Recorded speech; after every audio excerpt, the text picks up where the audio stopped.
선생님마다 다 같은 과라고 해서 선생님들이 다 똑같은 생각을 하시는 건 아니니까. 근데 우리가 이 선생님 어떤 생각을 하고 그래서 뭘 원하는지를 좀 나눌 때 너무 이제 여러 가지 기준이 있잖아요. 그 기준들을 우리가 이렇게 정리해서 내보면 어떨까 하는 방법론적인 측면에서의 이제 제안인데요.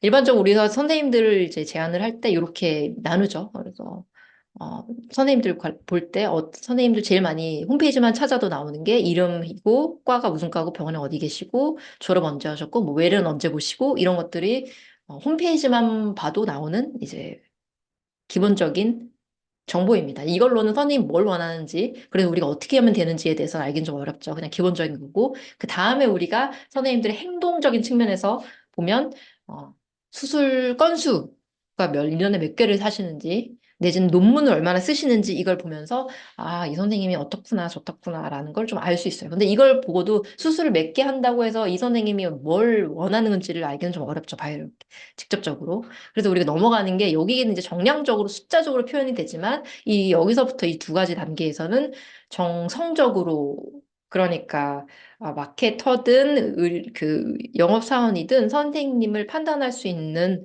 이런 정성적인 주관적인 이제 뷰가 들어가는 거예요. 근데 이런 것들이 나중에 이제 선생님들이 뭘 원하는 니즈랑 연결이 되고 실질적으로 선생님별로 우리가 솔루션을 제공할 수 있는 근간이 되는 자료인 거죠. 선생님들 생각해보면 뭐 어떤 제품을 고를 때 딱 세 가지로 좀 나눠 볼 수 있거든요. 쉽게 샘플하게. 어떤 선생님은 정말로 제품력, 좋은 제품을 쓰는 사람은 이제 합리적인 선택을 하는 선생님인 거고, 내지는 제품은 고만고만한데 나는 이 브랜드 특정 사실 펩시나 콜라나 비슷한 맛인데 나는 꼭 코카콜라를 좋아해. 이번 분들은 이제 브랜드에 대한 신뢰가 있는 분들이 높으실 확률이 높아요. 나는 꼭 나이키를 써. 신발은 나이키를 신어. 이렇게 하는 것들처럼. 그래서 브랜드에 대한 신뢰도를 이제 가지고 계신 분들은 그 브랜드가 가지고 있는 제품들 쭉 쓰는 걸 좋아하시고, 내지는 나는 그거 크게 없고 제품들 다 좋으니까 그냥 대동소이하니까 우리 병원에 들어온 제품을 써. 그 재고가 있냐 없냐로 그 제품을 쓰냐 아냐를 결정하는 경우도 있습니다. 이런 경우도 있고요. 근데 이건 이제 태도적인 거고, 이 선생님이 그래서 이제 이 선생님에게 원하는 게 뭔지를 지금 우리가 나눌 때는 크게 네 가지로 나누는데, 그러니까 니즈랑 관련이 된 거예요. 선생님이 무엇을 원하는지. 여기서 이제 베이스로 요걸 캐치하게 되면, 마지막 단계에서 요걸 캐치하게 되면 선생님들한테 그래서 A 선생님은 어떤 프로그램을 제공하고 B 선생님은 어떻게 제공하고 이런 그 다음에 대안이 나오는 거죠. 저희가 나눌 때는 사실 네 가지로 크게 나눠서 보는데, 제가 지금까지 워킹하는 이제 기준인 거예요. 네 가지인데, 하나는 인플루언서 선생님입니다. 인플루언서 선생님 뭐냐면, 시술 건수도 되게 많고, 어느 정도 규모의 경제도 되고, 그리고 나서 본인이 다른 사람들한테 학회 내에서 영향력을 미치고 싶은 그런 니즈도 많으신 분들이에요. 그래서 이런 분들한테는 접근을 아까 처음에 술기 워크숍 할 때 트레이너로 섭외를 한달지, 내지는 어떤 학회에서 연재자로 우리 제품에 대해서 얘기를 해주거나, 내지는 나는 어떻게 환자를 치료합니다. 치료법에 대해서 얘기를 하는 그런 기회들을 좋아하시고 제안을 하면 받아들일 확률이 높으세요. 그러니까 그런 식으로 선생님하고 이제 니즈와 프로그램을 만들어가서 KOL들 매니지먼트까지 자연스럽게 연결이 되는 거죠. 네. 그리고 아카데믹한 분은 논문 쓰거나 시술하는 건 되게 좋아하시는 거, 시술 건수도 적지 않은 분인데 의외로 그렇게 사람들한테 인플루언스 하는 걸 그렇게 좋아하지 않는 분들이 계세요. 그런 분들도 계세요. 그냥 소위 말해서 쉽게 얘기하면 제아의 고수 같은 분들이시거든요. 그 논문 쓰고 이런데 그냥 이렇게 네트워킹 하는 걸 이렇게 크게 생각 안 하시는 분들은 그런 분들한테는 저희가 보드 미팅을 할지 근데 되게 고견들이 인사이트가 높으신 분들이 많이 계셔서 그럴 때는 다음 제품에 대해서 우리가 만들어 갈 때 어떤 방향으로 제품을 좀 개발하면 좋을지 이런 의견들을 저희가 고객들한테 받을 때, 그럴 때 좀 자리에 초대를 해서 보드 미팅이라고 하죠. 그때 좀 초대를 하거나 하면 선생님들이 호응을 하시는 경우들이 꽤 있으세요. 그 선생님은 자기가 아카데믹한 얘기 하시는 거 되게 좋아하니까 논문 관련돼서 새로운 논문이랄지 어떤 학회랄지 이런 거 얘기하시는 그 관련돼서 그런 주제로 풀어갈 수 있는 그런 아젠다들, 프로그램들을 저희가 네네네. 네, 네, 맞습니다.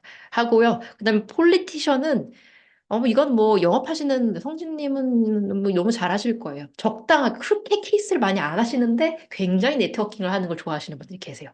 그러니까 이런 분들은 이분들은 이제 영업적인 측면에서 보면 어느 정도 우리가 인풋 대비 아웃풋을 생각할 때 어느 정도 나올 수 있는 내용들이 있죠. 그러니까 그 정도 선에서 매니지를 하는 거예요. 그 정도를. 사실은 그리고 워라밸 추구하시는 분은 크게 내가 막 이런 분들은 이제 제품력과 신뢰도와 재고 여부 이 세업대 기준 이 세 가지가 물론 워라밸 추구하시는 분들 중에서 이렇게 나눌 수도 있겠지만 재고 여부 있으면 쓰고 없으면 하고 뭐 이렇게 나누시는 분들도 계시거든요. 그러니까 이렇게 나누는 이유는 결국엔 파레토 법칙에 따라서 어디에도 많이 적용이 되는 파레토 법칙에 따라서 정말 우리한테 필요한 선생님들은 사실 1번, 2번 선생님들이 확률이 높아요. 회사에서는 계속해서 뭔가 노이즈를 만들고 아젠다 만들고 뭔가 만들어 나가려고 하는 목적들이 크니까 이거에 같이 니즈가 있으신 분들하고 같이 가는 게 확실히 피드백도 더 잘 받고 일이 더 잘 될 확률이 높잖아요. 그런 측면에서 어, 이렇게 세그멘테이션을 하는 겁니다. 그래서 이 선생님 인플루언서 같아. 이 선생님은 너무 노출되는 거 안 좋아하는데 그래도 제품 얘기하는 거, 아카데미 얘기하는 거 좋아해. 그러면 이렇게 나눠 놓으면 어떤 걸 줄지, 우리가 어디까지는 들어가도 되고 어디까지는 들어가면 안 되는지에 대해서 선이 딱 그어지죠. 그런 측면에서 KOL들이 이렇게 나눌 수 있고 나누고 나서는 세그멘테이션이 됐으니까 어느 정도 카테고리가 있죠. 그러면 그 안에서 선생님들이 원하는 솔루션을 죽일 수가 있죠. 그래서 내가 헷갈리지 이런 걸 이제 시각화한다고 우리가 표현한다고 하면 이제 헷갈리지 않고 우리가 가진 리소스가 적절하게 배분이 될 수 있는 거죠. 예. 그런 측면에서 케어들 이렇게 할 수 있고 요거가 엑셀 표를 만들어 놓은 게 있어요. 이것도 커뮤니티에 있는데 잠깐만요. 저희가 한번 보여드릴 수 있을 것 같아요. 분들 내지는 브랜딩으로 쓰는 사람들, 브랜딩으로 쓰는 사람들은 계속해서 그러면 케어링하는 프로모션을 많이 하면 되겠죠? 회사 리마인드 하는 것들. 회사에 브랜딩이 있다면 회사 관련된 거 알려드리고 회사 뭐가 있고 이런 것들을 좀 좋아하실 거고.